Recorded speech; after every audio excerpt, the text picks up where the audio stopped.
자, 이번 시간에는 이제 법률 두 번째 시간이죠. 아마 여러분 전체 그 동영상 차시로 보면 6번째 시간이 되겠습니다.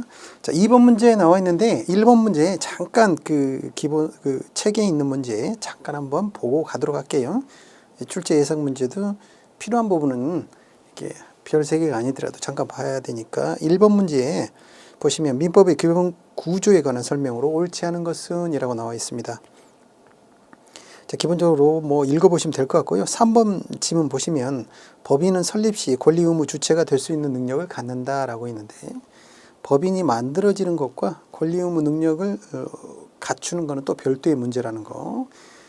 자, 그래서 법인이라는 게 법으로 사람처럼 인정하는 거잖아요. 그러면 이게 법인이 직접 움직이거나 이게 아니다 보니까 어떻게 해야 되냐면 이거를 등기를 해야 되고요.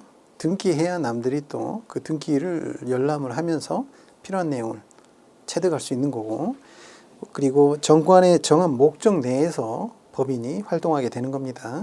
정관이 정하지 않은 범위 내는 권한 받게 되는 거죠. 그래서 3번이 정답이 되고요. 자, 2번 문제 보시도록 할게요. 물건의 의의와 효력에 대한 설명입니다. 옳은 것은 무엇인가요? 1번 지문 보시면 근저당은 설정 계약만으로도 성립하며, 여기서부터 일단 틀렸네. 자, 등기가 필요치 않는다. 당연히 등기가 필요합니다. 부동산이라는 건 딱 거기 있는 거잖아요. 움직이지 않고. 그러니까 어떻게 우리가 권리 의무를 서로 확인할 수 있냐면 등기부등본이라고 그러죠. 지금 이름이 좀 바뀌었습니다만은 등기부등본에 누가 주인이고 근저당권이 얼마나 설정돼 있고 이런 것들을 다 오픈해서 볼 수 있도록 하고 있습니다. 그래서 등기가 필요치 않는다. 이 말 자체가 틀린 거고요. 자, 상가 건물 임대차 보호법, 그 주택도 임대차 보호법이라는 게 있죠. 자, 그래서 요건을 갖추고 확정일자를 갖추게 되면 그 보호를 받는 임대차가 그런 법이 있는데 그걸 물권으로 본다. 자, 물권으로 본다는 것은 물권은 그 등기돼야 물권이 되는 거거든요. 그래서 우리가 임대차 보호가 임대차에 관한 것들이 등기가 되지 않았을 때는 물권화 되지 않겠죠. 그래서 전세와 전세권 같은 논리예요. 전세는 채권인 거고요. 전세권은 물권이 되는 겁니다. 자, 그래서 우리가 이제 그 세입자를 보호하기 위해서 임대차 보호법을 통해서 물권화 한 것처럼 보호를 해준다는 것이지 그 자체가 물권이 되는 것은 아닌 거죠. 그래서 물권으로 본다 틀린 말인 거죠. 물권인 것처럼 보고 보호를 해준다라는 뜻이니까요. 여기서 틀렸네요. 자, 민법의 기본 물권으로는 점유권, 소유권. 자, 여기까지가 기본 물권이 되는 거죠. 점유하고 소유하고 사용, 수익, 처분할 수 있는 권한. 이게 소유권의 그 소유. 가장 기본적인 물권이 되는 거고요. 자, 저당권 이런 것들은 어떻습니까? 제한 물권이 들어가는 거죠. 저당권은 제한 물권. 담보 잡을 때 쓰는 거잖아요. 그래서 지상권, 지역권, 유치권, 질권. 자, 유치권, 질권 이런 것들은 이제 담보 잡을 때 쓰는 거고요. 이거는 이제 이용에 관한 것들. 지상권, 지역권. 어쨌든 제한 물권에 포함은 됩니다만은. 자, 여기서 틀린 거죠. 저당권은 어떻게 된다? 제한 물권에 포함이 된다. 4번 지문 보시면요. 저당권은 병존하지 않고, 여기서 또 틀렸네요. 저당권은 병존합니다. 가장 대표적인 게 어떤 거예요? 우리가 주택을 담보로 대출을 받을 때 1순위는 은행을 통해서 받고 2순위는 은행에서 안 해준다고 하네요. 그러면 예를 들어서 저축은행에서 또 추가로 받았어요. 이럴 때 1순위 은행, 2순위 저축은행 이렇게 순서대로 설정이 되는 거죠. 그러니까 병존하게 되는 거죠. 순서대로, 설정된 순서대로. 그래서 시간으로 먼저 순서된 것부터 하게 됩니다. 당연히 저당권을 형성하기 위해서는 합의와 등기가 필요하다. 좋습니다. 여기서 앞에서 틀렸네요. 병존하지 않고. 여기서 틀렸겠네. 자, 그럼 5번 지문. 소유권과 제한물권이 병존하는 경우에는 제한물권이 우선한다. 쉽게 말하면 이 전세를 한번 생각해 보시면 이해가 되실 거예요. 소유권은 없죠. 전세라는 건. 소유권은 없지만 이용 수익할 수 있는 권한이 있는 거잖아요. 그러니까 내가 전세를 해서 그 건물을 쓰고 있으면, 주택을 쓰고 있으면 집주인이 소유권자라 하더라도 아무 때나 들어오거나 이럴 수 없는 거예요. 그렇죠. 그러니까 병존하는 경우에는 제한 물권이 우선한다. 네, 이게 정답이 되겠네요. 법이라는 게 좀 까다롭고 어려울 수도 있는데 공부해 놓으시면 나중에 여러분 사시는 데도 도움이 되니까. 자, 3번 문제 보시겠습니다. 물건에 대한 설명으로 옳지 않은 것은 무엇인가요? 1번 지금 보시면 부동산 물건에 대해서는 공신의 원칙을 인정하지 않는다. 이제 이게 얼핏 보면 이해가 좀 안 될 수 있는데요. 그러니까 그 등기부등본을 믿고 진정한 소유주인 줄 알고 거래를 했더라도 진정한 소유주가 아니었다고 판명이 되면 그것을 믿은 것을 가지고 계속 주장할 수 없는, 그러니까 공신의 원칙을 인정하지 않고 있어요. 이 나라마다 좀씩 틀린데, 독일은 인정하고 뭐 그렇게 하는데 어쨌든 한국은 공신의 원칙을 인정하지 않고 있습니다. 제한 물권은 소멸시효의 대상이 된다. 제한 물권이 소멸시효 대상이 되지 않는 대표적인 사례가 저당권 같은 경우죠. 저당을 잡았는데, 즉 담보를 잡았는데 그게 소멸시효 대상이 돼버리면 안 되겠죠. 네. 담보 물건은 소멸시효 대상이 되지 않습니다. 그러니까 2번이 틀렸네요. 자, 3번 질문. 후순위 저당권이 있는 상태에서 선순위 저당권자가 소유권을 취득하면 혼동으로 저당권이 소멸하지 않는다. 이게 알고 보면 상당히 좀 어려운 문장이에요. 가장 이런 거죠. 이제 제가 대출을 돈이 필요하다고 그래서 집 주인에게, 이 건물의 주인에게 대출을 해주면서 저당권을 설정을 했어요. 근데 이 집주인이 돈이 더 필요하다고 2순위 저당권을 다른 곳에 또 설정해서 돈을 빌렸는데, 이 건물의 주택의 소유자가 이렇게 이야기하는 거예요.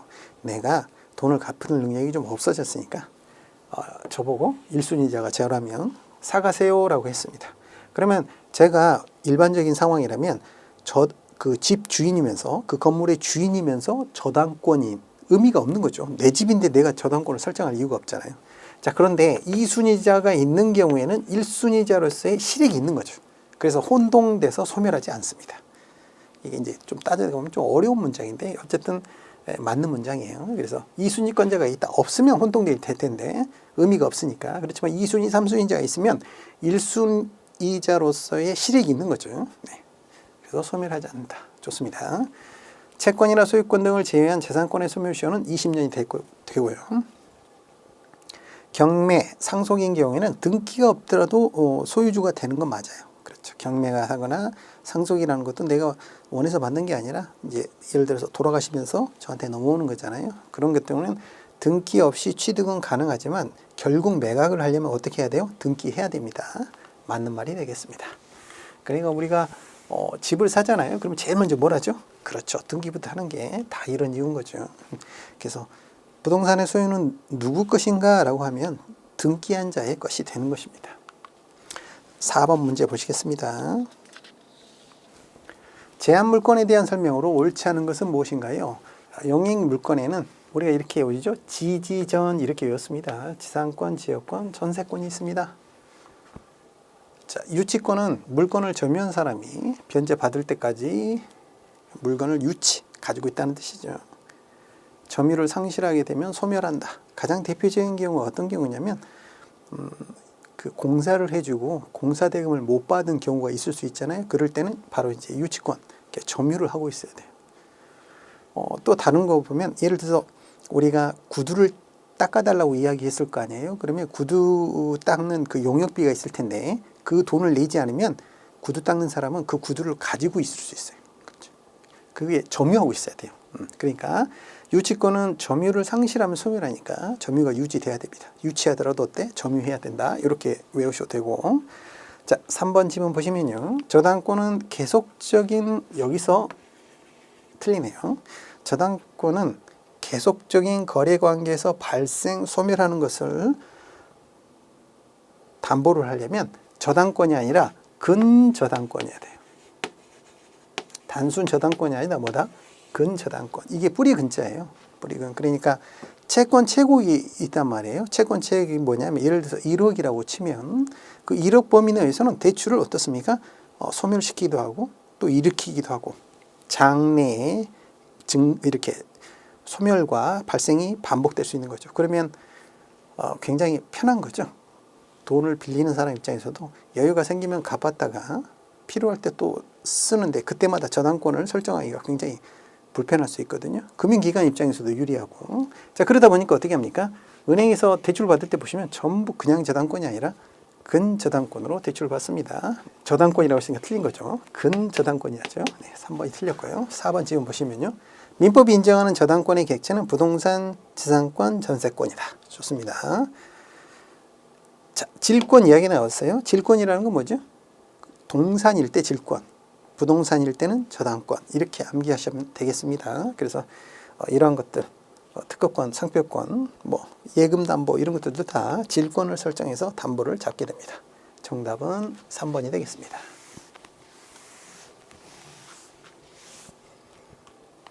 다음 8번 문제 보시기 전에 7번 문제 한번 보실래요? 책에 7번 문제 요거 한번 체크하도록 하겠습니다. 회사에 대한 설명으로 올바르게 묶인 것은 은했습니다. 가지문을 보시면 한명회사가 나옵니다. 한명회사라는 게 뭐죠? 이 명자가 목숨 명자라고 그랬어요. 그래서 무한 책임.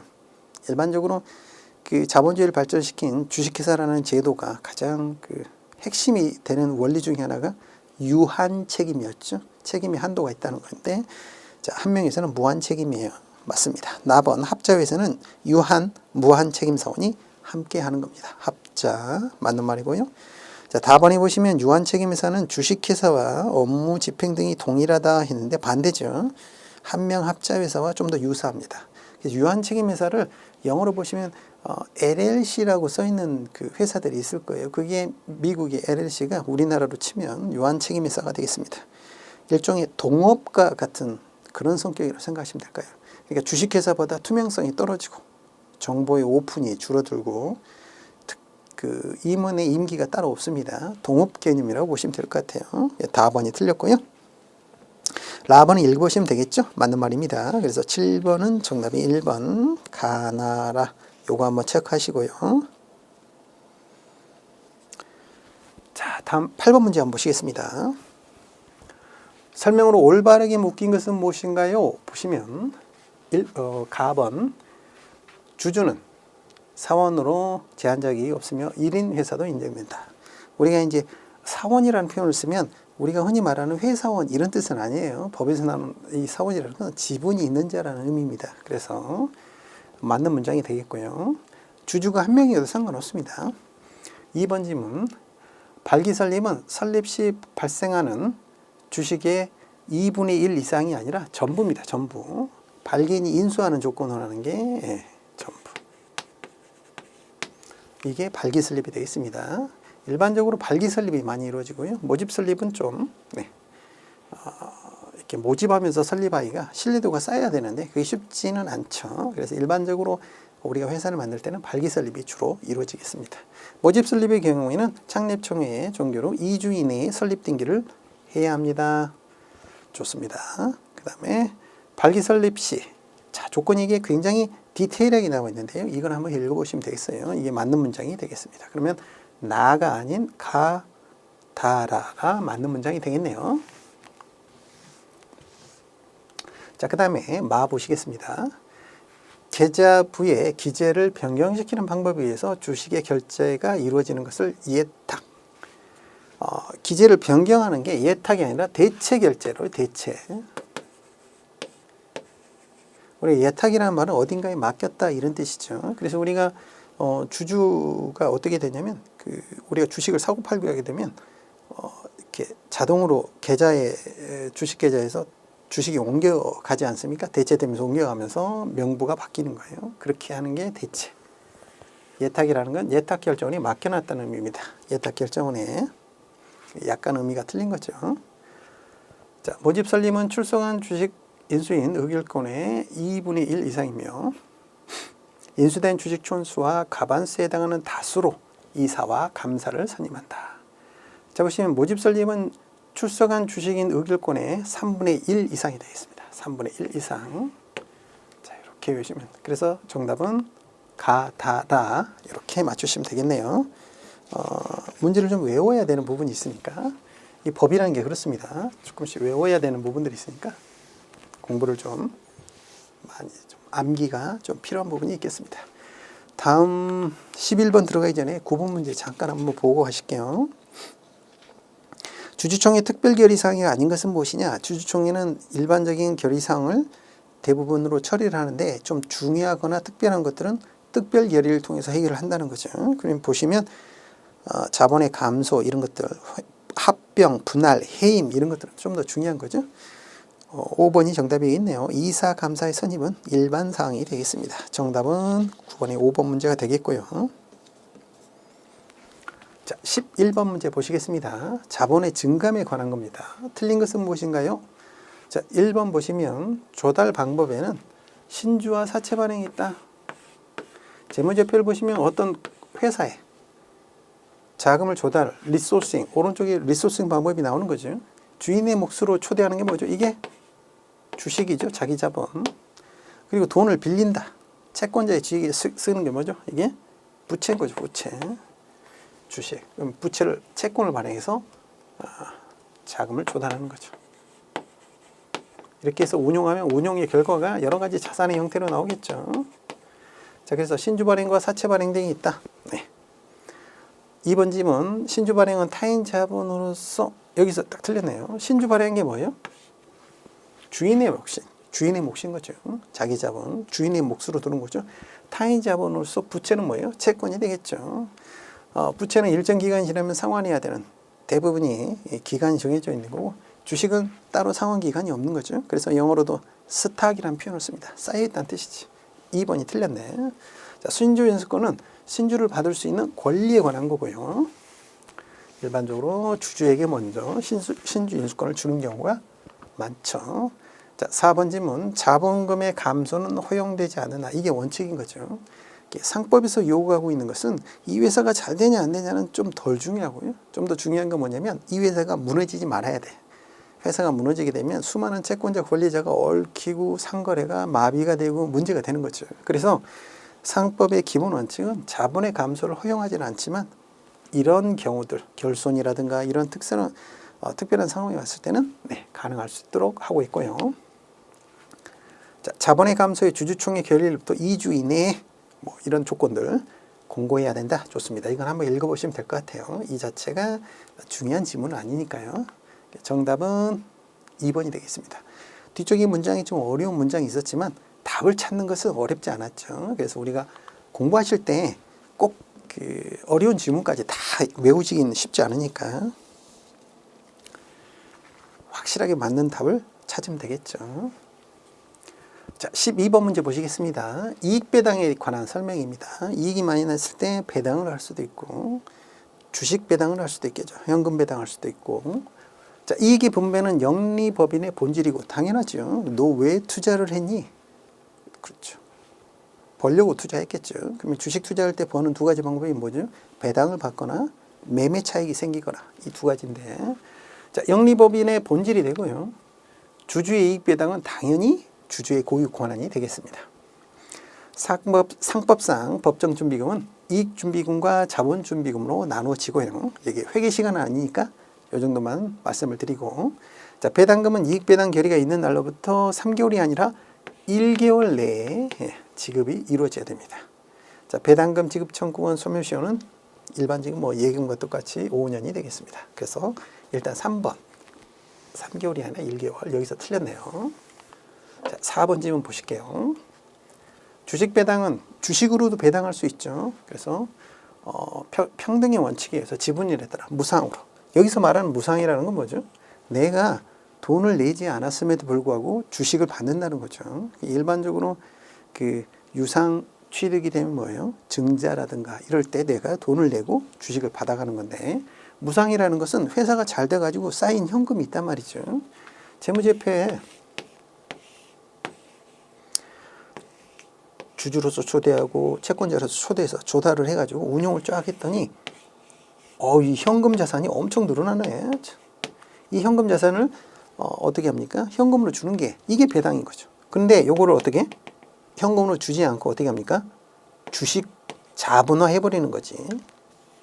자본화 해버리는 거예요. 뭘로? 주식으로 배당하는 거죠.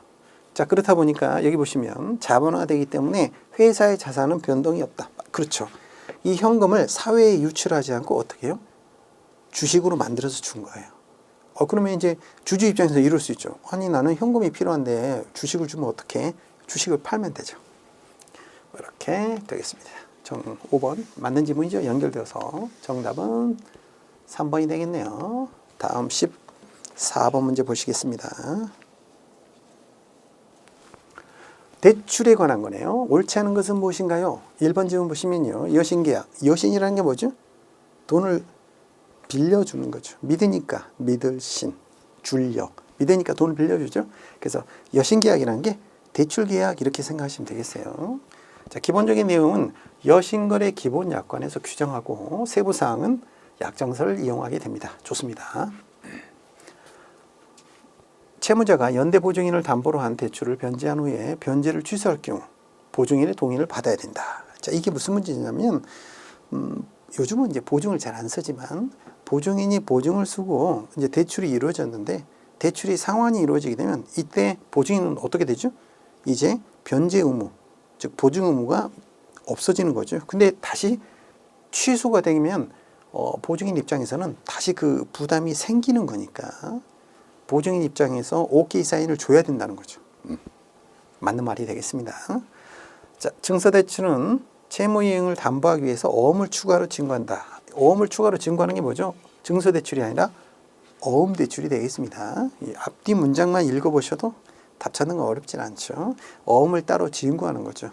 채권의 회수를 좀 더 강하게 하기 위해서 어음수표법을 적용받거든요. 어음을 작성하게 되면. 그래서 채권의 회수가 좀 더 쉬워지는 측면이 있는데 요즘은 차주, 대출을 받는 분한테 굉장히 부담이 좀 되는 거기 때문에 요즘은 잘 쓰지 않는 방법이 되겠습니다. 제가 호랑이 담배 피던 시절 기업 대출할 때는 그때는 어음 대출을 많이 했었죠. 일단은 3번이 틀렸습니다. 자, 당좌 대출이라는 건 뭘까요? 당좌는 이제 어음 수표를 결제하기 위한 계좌가 있을 텐데 예를 들어서 1억이라는 한도를 설정하게 되면 계좌의 잔액이 0원이 되더라도 마이너스 1억까지 지급결제, 수표와 어음을 지급결제할 때 쓰는 당좌 대출인 거죠. 당좌 차월이라고 하기도 하고. 자, 그래서 잔액을 초과하여 지급에 응하는 대출이다. 맞습니다. 당좌 대출이라고 합니다. 여신거래 기본의 약관은 기한이익 상실에는 두 가지. 당연한 것과 독촉이한 것. 그렇습니다. 당연한 건 예를 들어서 부도가 났다거나 이러면 당연히 기한이익 상실이 될 거고요. 연체에 의해서 독촉을 하게 되면 그에 의해서 또 기한이익 상실. 즉 무슨 말이에요? 만기까지 자금을 쓰지 못하고 모두 갚으세요라고 할 수 있다는 거죠. 네, 정답은 3번이 되겠습니다. 15번 문제 보실게요. 대출금 채권의 회수에 관한 설명입니다. 틀린 것은 무엇인가요? 자, 상계가 나왔네요. 상계라는 게 뭡니까? 상호 계산이라고 하죠. 서로 주고받을 돈이 있어요. 그러면 서로 주고 받고 하지 말고 동종동량으로 어떠지? 속된 말로 퉁치자 이렇게 하는 거죠. 상계 의사표시를 해야 됩니다. 맞습니다. 유효한 상계가 있으면 받을 돈과 줄 돈, 상계적상이라고 그러죠. 상계적상. 이제 조건이 딱 된 거죠. 그래서 대등액에 관하여 소멸이 됩니다. 상계적상으로 소급하여. 좋습니다. 상계를 실행하는 경우에 지연 배상금 등의 계산 기간은 은행의 상계통지가 채무자에게 도달한 날로 한다. 맞습니다. 상계적상이 발생한 이후에는요, 상계에 의해 소멸하는 채권에 대하여 지연 손해금이 발생되지 않습니다. 왜냐하면 이 앞에 말이 나와 있죠. 상계적상으로 소급한다는 말이 나왔습니다. 그러니까 지연 손해금도 발생하지 않는 거죠. 여기서 문장이 틀렸네. 잘 생각해 보시면 이 문장과 이 문장이 배치가 되니까 틀린 답을 찾기가 좀 쉬워지죠. 자, 여신거래 기본약관에서는 서면에 의한 상계를 하도록 되어 있습니다. 근데 원래 상법에는 그 방법에 대해서는 정함이 없습니다. 그러니까 구두로도 사실은 가능한데 은행이라는 곳이 다 돈 문제고 확실하게 일처리를 해야 되잖아요. 나는 통보받은 돈 없는데 이렇게 이야기할 수 있기 때문에 그 배달증명으로 정확히 다 서면으로 나가도록 하고 있습니다. 그래서 맞는 말이고요. 정답은 4번. 지연 손해금이 발생하지 아니한다. 다음 18번 문제죠. 18번 문제 보시겠습니다. 신탁 목적 제한 및 종류에 대한 설명입니다. 틀린 것은 무엇인가요? 신탁 문제가 나왔네요. 자, 재산권을 향유하는 것이 금지된 자가 수익자로 되면 당연히 안 되겠죠. 네, 법에 따라 그렇게 해서는 아니 된다고 하는 사람이 수익자가 돼서는 아니 될 것이고요. 공익신탁이라는 건 공익을 목적으로 하는 것이다. 네, 관심도 많아지고 있죠. 특히 이제 재산이 아주 많으신 분들은 이 공익신탁에 대해서 특히 관심이 많으세요. 왜냐하면 그 부분에 대해서는 이제 재산을 이렇게 분리하거나 뺄 수 있는 부분들이 있을 수 있기 때문에 공익신탁 좋습니다. 집단신탁은 개별 위탁자마다 각각 체결되어, 자, 이 앞뒤말이 서로 어울리지 않네요. 집단이란 말이 나오는데 뒤에 말들은 다 개별, 각각 이런 단어들이 나온 거죠. 원래 신탁이라는 건 어떻습니까? 개별 계약인 거죠. 믿을 신, 맡길 탁이잖아요. 영어로도 트러스트라고 그러고. 그러니까 맡기는 사람, 위탁자의 뜻에 따라 본인이 원하는 어떤 그 목적을 달성하기 위해서 다 맡기는 거니까 원칙은 개별 신탁이 맞아요. 그런데 그렇지 아니한 집단 신탁도 있긴 있습니다. 대표적인 집단 신탁이 뭐가 있을까요? 펀드. 네. 내가 맡긴 1,000만 원, 홍길동이가 맡긴 1,000만 원에 구분을 하지 않습니다. 묶어서 한꺼번에 누가? 펀드 매니저가 알아서 운용합니다. 그래서 집단 신탁은 대표적인 사례가 펀드와 같은 거구나. 그 외에는 예를 들어서 특정 금전 신탁 이런 말 쓰잖아요. 이런 것들은 다 개별 계약입니다. 영업 신탁이라는 표현이 나왔네요. 우리가 일본식 표현이긴 한데 민사 신탁이라는 표현이 있죠. 비영리 신탁. 자, 그래서 자본시장법에는 업으로서 하는 것을 인가를 받아야 되는 거고요. 업으로 하지 않고 비영리로 하는 것은 지금도 그냥 일반 신탁, 즉 비영리 신탁, 일본식 표현을 따르자면 그런 표현을 사람들이 많이 쓰니까 민사 신탁이라고 그러죠. 가령 내 조카의 장애인인 조카를 위해서 내가 신탁 재산을 받아서 운용을 해서 그 아이가 아름답게 삶을 마무리할 수 있도록 도와주겠다. 이런 것들은 굳이 자본시장법에 따라 신탁업의 허가를 받고 하는 게 아닙니다. 그냥 개별 계약 할 수 있어요. 비영업 영리가 아닌 경우에 좋습니다.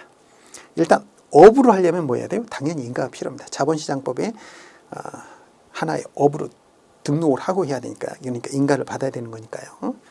자, 관리신탁을 제외하고 있다. 자, 투자성 상품이라는 것은 법에서 말하는 투자는 뭐였죠? 자본시장법은 원금 손실 가능성이었죠. 자, 근데 관리신탁, 엄격히 말하면 관리신탁의 수익군이겠지. 관리신탁은 관리만 하는 거기 때문에 뭐 매매를 하거나 이런 게 아니잖아요. 그러니까 위험하고는 관계가 없는 거죠. 그래서 제외하고 있다. 맞는 말이 되겠습니다. 정답은 3번. 다음 23번인가요? 그 중간에 한번 20번하고 21번 문제는 좀 살펴보도록 하겠습니다. 왜냐하면 요즘 그 금융소비자 보호가 법이 또 이제 강화되기도 하고 새로 제정되기도 했으니까. 자, 20번 문제 보실게요. 이런 스타일의 문제 나오기 아주 쉬울 것 같아요. 자, 네 가지 상품 유형에 해당하지 않는 것은 무엇인가요? 금소법에서 주장하는, 그러니까 예금성, 대출성, 투자성, 보장성이죠. 그러면 정답은 4번 저축성. 주의하셔야 됩니다. 이래서 문제풀이를 해야 되는 거예요. 자, 우리가 예금성, 저축성 되게 헷갈리거든요. 왜 이렇게 했을까요? 그냥 그렇게 이름을 정한 거예요. 자, 그래서 4번 저축성이라고 따로 없고요. 또 한 가지 더, 대출성을 대부성으로 바꿀 수가 있어요. 그러면 또 틀린 점이 되겠죠. 대부성이라고는 없다. 자, 그래서 대출성을 대부성으로 바꾸거나 예금성을 저축성으로 바꿔가지고 틀리게 나올 수 있으니까 그 부분 좀 체크를 해주시고요. 자, 21번은 좀 암기가 필요한 문제겠어요. 21번 문제 보실게요. 청약 철회권에 관한 겁니다. 1번 지문. 자, 청약 철회권은 대출 상품에는 적용되지 아니한다. 아닙니다. 예금 대출 모두 가능하고요. 2번 지문. 청약 철회 숙려 기간이 15일이 아니라 7일이 되겠습니다. 7일. 자, 3번 지문. 청약 처리를 하게 되면 금융소비자에게 원본을 반환해야 된다. 딱 좋은 말이죠. 3번이 정답. 자, 4번 지문. 청약 처리는 위법성이 꼭 필요하냐? 그건 아니에요. 네. 5번 지문. 청약 처리하게 되면 무효가 되느냐? 중도해지냐? 그건 아니죠. 중도해지라는 것은 지금까지는 유효하고 이 다음부터 통장 해지라고 그러죠. 통장 해지라고 하지. 지금까지 거래는 유효하고 이제부터는 안 할래요 하는 거지. 그게 아니라 청약 체결을 하게 되면 무효가 됩니다. 무효. 21번에 3번이 되겠습니다. 자, 23번 문제 보실게요. 자본시장법에 대한 설명입니다. 틀린 것은 무엇인가요? 자본시장법은 투자자를 전문과 일반으로 구분합니다. 금융투자 상품은 거래소 시장 개설 여부에 따라 어떻게 구분을 하죠? 예를 들어서 파생상품이다 그러면 장내 파생과 장외 파생으로 구분을 하죠. 그러면 증권과 파생상품은 원본 초과 손실 여부에 따라서 하는 거네요. 그러니까 이 앞뒤 말이 틀렸죠. 장내냐 장외냐로 구분하는 게 아니라 증권과 파생은 원금까지만 이룰 수 있느냐 증권. 내가 투자한 돈보다 더 많이 이룰 수도 있네요. 파생. 이렇게 하는 거죠. 2번이 틀렸고. 자, 3번 질문. 설명 의무를 강제한다. 당연하죠. 설명을 꼭 하도록 되어 있습니다. 설명을 제대로 안 하면 책임을 질 수가 있어요. 손실이 나왔을 때 책임을 질 수 있는 거고. 4번 질문. 자본시장법에 투자성이 있는 상품을 규제하는 법이다. 이게 이제 포괄성이라고 하는 거죠. 포괄주의. 지금 무슨 말이냐? 투자성이 있어요? 그러면 굳이 열거하지 아니하더라도 무슨 법? 자본시장법 적용을 받으셔야 돼요. 라는 게 자본시장법이죠. 자, 기능별 규제. 과거에는 기관별 규제였다면 어떻게? 그 기능. 예를 들어서 펀드라는 상품이 있으면 은행에서 팔건 증권회사가 팔건 똑같은 규제를 하겠다는 거죠. 기능별 규제. 좋은 말이죠. 자, 정답은 2번이 틀렸네요. 다음 24번 문제 보시겠습니다. 자, 누구의 명의로 하든지 자기 계산으로, 이게 키워드가 되겠네요. 자기 계산으로 한다는 게 뭐죠? 매매업. 자, 그럼 하나 더 아셔야 되죠. 그러면 타인의 계산으로 이런 말이 나오면요. 중개업. 타인이라는 게 곧 누구예요? 그렇죠? 고객이죠, 고객. 고객 돈으로 이렇게. 그건 중개업인 거죠. 우리가 이제 우리가 HTS 홈 트레이딩 시스템을 통해 가지고 제가 증권사 홈 트레이딩 HTS를 통해서 주식을 주문하게 되면 중개를 해주는 거죠. 고객 돈으로, 제 돈으로 사고 팔고 하는 거니까. 그런데 증권회사에서 예를 들어서 ELS를 직접 만들었어요. 직접 만들어서 팝니다. 이게 매매업이 해당합니다. 그렇죠. 그래서 우리가 알고 있는 증권사는 대부분 매매 중개를 같이 하는 거고요. 아주 조그만 증권사는 중개만 하는 경우도 있습니다. 리스크가 적기 때문에 요구하는 자본금이 낮아가지고 조그만 증권사도 할 수 있어요. 중개업만 하겠다고 하면. 그래서 자본시장법이라는 것은 한 가지 빠졌네. 뭐가 빠졌지? 신탁업이군요. 신탁업 포함해서 6가지 업을 모두 할 수 있도록 되어 있는 거죠. 자본시장법. 그걸 뭐라고 그러죠? 겸용할 수 있다라고 하는 거죠. 자본시장법에서 말하는 겸용이라는 것은 그 법의 취지는 속내를 보면 뭐죠? 대형화입니다. 대형화. 한국의 증권사도 좀 큰 증권사들이 나왔으면 좋겠어. 세계에 내놓을 수 있는 수많은 제조회사들이 있잖아요. 그런데 한국의 금융업은 아직 세계 명함을 내밀 수준은 아닌 거지. 그래서 겸용화. 다음 25번 문제 보시겠습니다. 자, 자본시장법의 영업행위 규제에 대한 설명입니다. 틀린 것은 무엇인가요? 자, 이해상충으로 고객이 손해를 발생시켰으면 손해를 배상해야 되는 게 당연히 맞는데 여기서 어떤 문장이 틀렸을까요? 어떠한, 여기서 틀렸네요. 예외들이 있거든요. 예를 들어서 6가지 업을 함께 할 수 있는데 중개업도 하고 그렇죠. 집합투자업도 같이 해요. 그러면 펀드를 만들어서 팔 수도 있다는 거지. 회사 내에서 펀드를 만든 펀드를 권유할 수도 있는 거죠. 이해상충이 되겠죠. 아무래도 회사에서 만든 펀드를 권유하게 될 거 아니에요. 그런 것들이 이해상충이 생기지만 펀드라는 게 기본적으로 규제를 많이 받고 분산 투자가 이루어지고 이런 말하면 좀 그렇습니다만은 장난칠 우려가 없기 때문에 적기 때문에 이런 것들은 충분히 고객에게 고지를 하고 이건 우리 회사 내에서 만든 상품인데 여러 가지 상품 중에 이 상품도 추천해 드리니까 한번 선택을 해보세요라고 할 수 있는 거예요. 그런 것들은 어떻다? 가능하다는 거예요. 그래서 어떠한, 여기서 틀린 거죠. 자, 투자자가 입은 손실을 사후 금지. 일정한 이익을 사후 제공 금지. 자, 이거를 사전이라고 해도 똑같습니다. 즉 무슨 말이에요? 사전에도 안 되고요. 사후에도 안 되는 거예요. 그러니까 무조건 안 된다. 이렇게 생각하셔도 됩니다. 투자자 책임 원칙을 반한다고 보는 거고, 자본시장법을 이런 걸 해주는 것을 매우 엄격히 매우 싫어합니다. 4번 질문 보시면요, 이해상충 가능성 있는 정보 제공이 금지된다. 원칙적으로 항상 맞는 말이 되겠고요. 자, 이해상충 관리해야 됩니다. 의무적으로 해야 돼요. 그리고 정보 교류 차단, 영어로 하면 이걸 뭐라고 그러죠? 차이니즈 월이라고 그러죠. 이런 것들을 꼭 하도록 의무하고 있습니다. 맞는 말이겠네요. 어떠한 여기서 틀렸습니다. 다음 27번 문제 보시겠습니다. 여신 전문 금융업이 나왔네. 대표적인 게 뭐가 있을까요? 여신이라는 게 대출을 전문으로 한다는 뜻이겠네요. 대표적인 게 사실은 카드사예요. 카드가 대출인가요? 카드를 가지고 대출이 아니라고 생각하시는 분이 있는데 한 달 동안 대출 받는 겁니다. 그래서 여전법 안에 제일 많이 들어있는 게 카드죠. 카드. 자, 그래서 여신 전문이기 때문에 수신을 안 한다는 거지. 근데 카드 회사가 대출도 해주던데요. 무슨 돈으로 대출을 할까요? 채권 발행해서 합니다. 그래서 여신 전문 금융회사가 발행하는 채권을 여전채라고 하는데 인기가 많습니다. 상대적으로 리스크는 낮으면서 은행 예금이자보다 좀 더 주거든요. 그래서 여유가 있는 분들이 예금은 이자가 너무 낮으니까 이런 여전채 많이 하시죠. 자, 자산 건전성에 따라서 5단계로 구분된다. 좋습니다.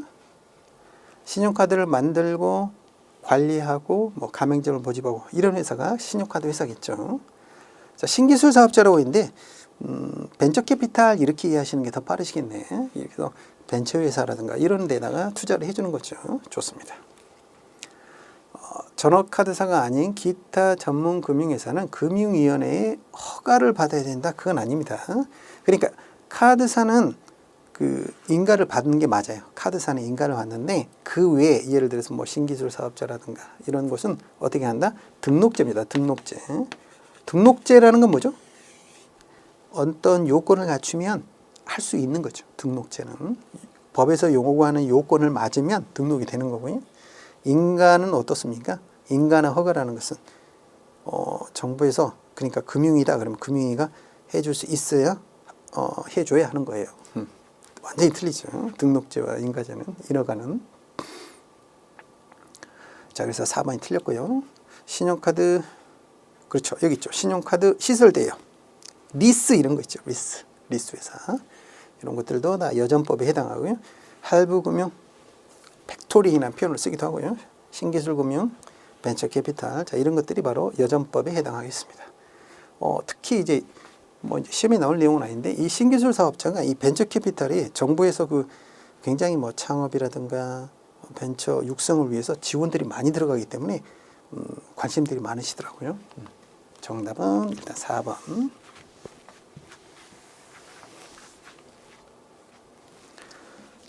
다음 28번 문제 한번 보실래요? 잠깐 28번 문제 한번 보고 가죠. 28번 문제 혼인과 이혼에 관한 설명인데요. 4번 지문만 보겠습니다. 협의 이혼은 재판상 이혼과 달리 당사자의 협의만으로 효력이 생긴다. 결혼도 마찬가지였죠. 결혼이라는 것도 우리가 이제 그 계약이라는 것을 굉장히 폭넓게 허용을 하고 있지만 결혼이라는 것도 구두로 성립시키면 어떤 문제가 생겨요. 한 잔 먹고 나면 결혼해 있는 경우가 굉장히 생길 수가 있겠죠. 그래서 서면 절차가 필요하다고 말했고요. 이혼도 마찬가지예요. 단순히 당사자 간의 합의로 되는 게 아니라 서면 신고가 꼭 필요합니다. 4번이 정답이 되겠습니다. 30번 문제 보시겠습니다. 자, 다음 사례 설명입니다. 이런 상황일 때 어떻게 되나요? 굉장히 좀 어려운 문제이기도 하고요. 시험 문제를 떠나서 우리가 공부하는 차원에서도 꼭 해봤으면 좋겠어요. 자, 피상속인, 피를 흘리신 분이죠. 돌아가신 분. 피상속인, 돌아가신 분. 자, 그래서 A라는 분이 있고 돌아가셨습니다. 자, 그런데요. 아버지 B가 있네요. 아버지보다 먼저 돌아가셨네. 자, 사실혼 배우자가 있어요. 이런. 정식 법에 의한 혼인이 아니라 사실혼 관계라고 되어 있네요. 그리고 사실혼 배우자 C 사이에 낳은 딸이 D가 있습니다. D가 있네요. 자, 사실혼이니까 이렇게 점선으로 표시를 했고요. 그 다음에 D는 A가 사망하기 전에 이미 돌아가셨는데 D는 결혼을 했었네요. F가 있고요. 딸 G도 있어요. 좋습니다. 그리고 E에는 배우자 H가 있다. 그 전에 E가 있네. 양자 이가 있네요. 네.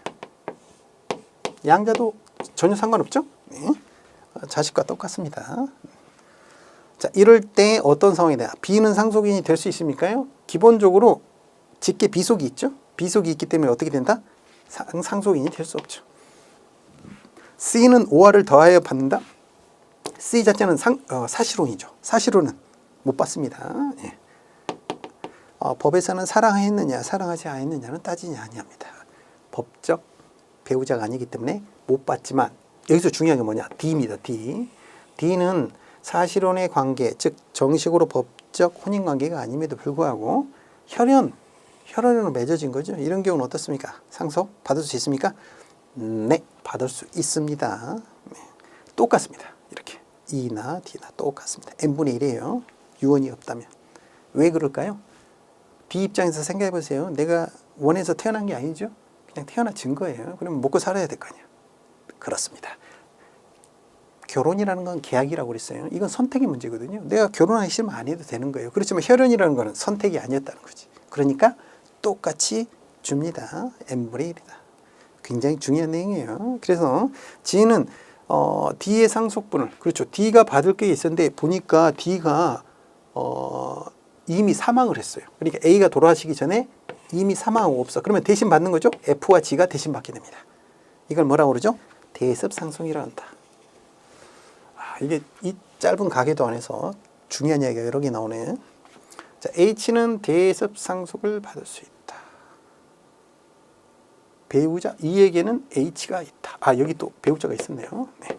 H가 대습상속 받는 거 아니죠. E가 살아있는데 아니죠. 그렇죠.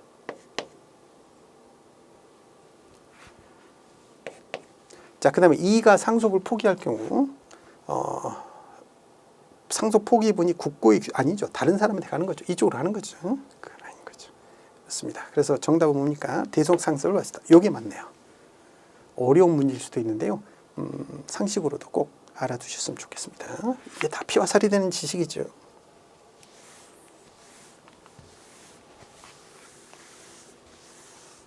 집안이 좀 복잡했네요. 자, 31번 문제. 이거 한번 보고 넘어갈게요. 31번에 2번 질문 보세요. 자필 증서의 방식은 유언장에 날인 대신 서명해도 되나요? 아니요. 날인하도록 되어 있습니다. 이게 유언이라는 것은 단독행위거든요. 그러니까 어떻게 해야 돼? 법에서 정한 요식이 명확해야 돼요. 그러니까 자필 쓰고 날인하도록 도장 찍도록 되어 있어요. 예. 사인하면 안 돼. 이것도 안 되는 거예요. 꼭 도장을 찍어야 돼. 자, 32번 문제 보시겠습니다. 상속에 대한 설명으로 옳지 않은 것은 무엇인가요? 상속 개시가 있으면 한 날부터 3개월 이내에 행사할 수 있습니다. 승인을 줬습니다. 자필 증서는 증인이 필요치 않죠. 그렇기 때문에 나중에 좀 없어지거나 할 우려도 있어요. 네. 3번 질문. 모든 권리를 포괄적 승계합니다. 그렇죠. 자산만 받고 부채는 안 받을래요. 이런 거 안 된다는 거지. 배우자의 유류분은 원래 받을 것의 절반에 관한 거죠. 대부분. 법정 상속분의 2분의 1. 그렇습니다. 자, 직계 비속이죠. 직계 존속은 3분의 1이에요. 직계 존속. 직계 비속은 2분의 1. 그리고 배우자. 2분의 1은 배우자. 배우자와 직계 비속은 2분의 1이고요. 직계 존속과 형제자매는 3분의 1입니다. 틀렸네.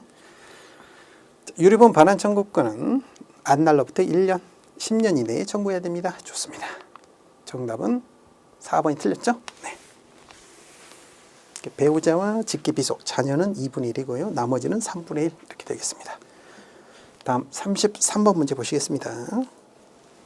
개인회생 제도에 관한 설명입니다. 틀린 것은 변제하는 계획안은 14일 이내에 제출해야 되고요.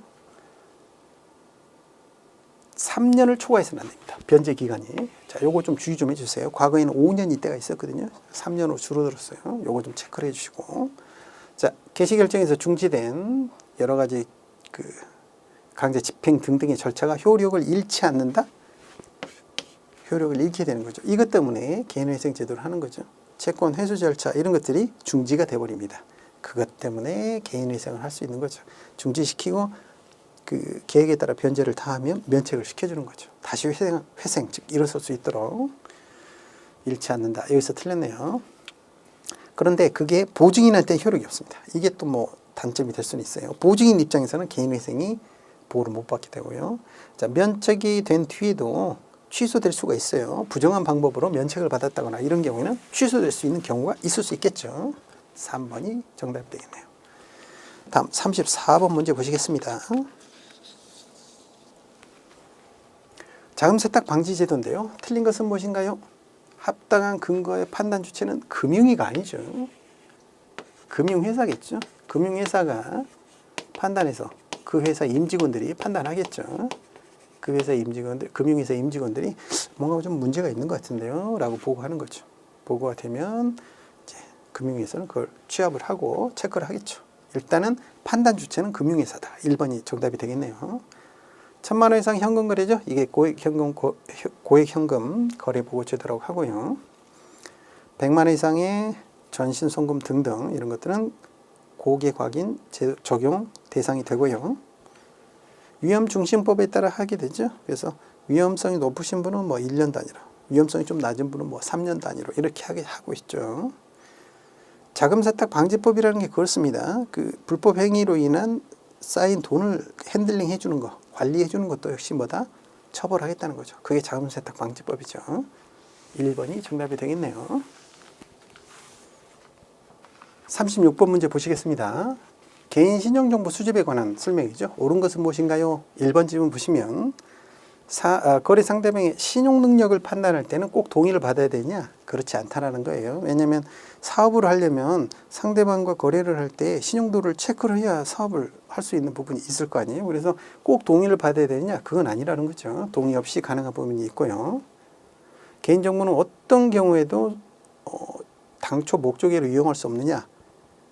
본인이 동의를 하면 가능합니다. 예, 해당 주체가 동의를 하면 다른 목적으로 쓸 수 있어요. 그래서 우리가 경품 행사라든가 뭐 이런 거 보면 뒤에 뭐 정보 동의 이런 거 사인을 하는 난이 있어요. 네, 그런 것들이 그런 거죠. 자, 3번에 보시면 개인정보 보호법에 따라서 고유 식별 정보에는 외국인 같은 경우는 등록번호, 외국인 등록번호, 여권번호, 내국인 같은 경우는 뭐 주민번호, 운전면허증, 번호, 막 이런 것들이 있겠죠. 3번이 정답이 되겠고요. 자, 4번. 법령상 보존기한이 불분명할 경우에는 보존기한이 명시될 때까지 보존하는 게 아니라 정보 주체와의 계약기간, 그때까지만 할 수 있겠죠. 자, 민감 정보는 원칙적으로 제공할 수 없으며, 그렇죠. 제공할 수 없는데, 예외에 해당하는 경우에는 동의를 받아야 된다.